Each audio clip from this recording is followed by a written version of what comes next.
కరీంనగర్ లో పాలిటెక్నిక్ విద్యార్థులతో ఎమ్మెల్యే గంగుల కమలాకర్ మాట్లాడారు. బిఆర్ అంబేద్కర్ ప్రభుత్వ మోడల్ గురుకుల పాలిటెక్నిక్ మహిళా కళాశాలలో జీవో నంబర్ 97 పై విద్యార్థినులతో చర్చించారు.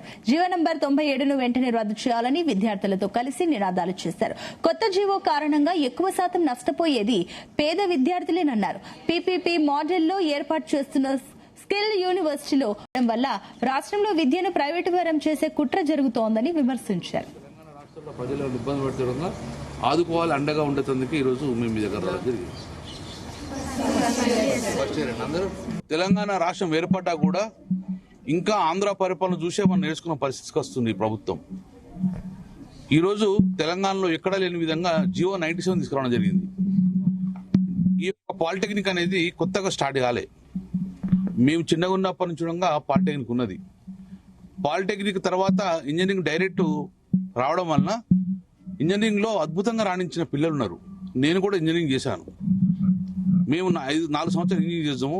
కానీ పాలిటెక్నిక్ చేసిన పిల్లలు డైరెక్ట్ సెకండ్ ఇయర్ రావడం వలన చాలా అద్భుతంగా ఫలితాలు సాధించారు. ఎందుకంటే వాళ్ళకు 3 సంవత్సరాలు మంచి టెక్నికల్ గా పాలిటెక్నిక్ లో మొత్తం టెక్నికల్ వచ్చేస్తుంది.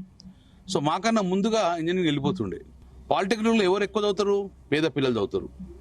ఆ పేద పిల్లలకు ప్రభుత్వం చదివిస్తుంది. పెద్ద కాలేజీలు పెట్టేసి ప్రభుత్వం చదివిస్తుంది. ఇప్పుడు జియో 97 తీసుకురావడం వలన జియో 97 తీసుకుంటే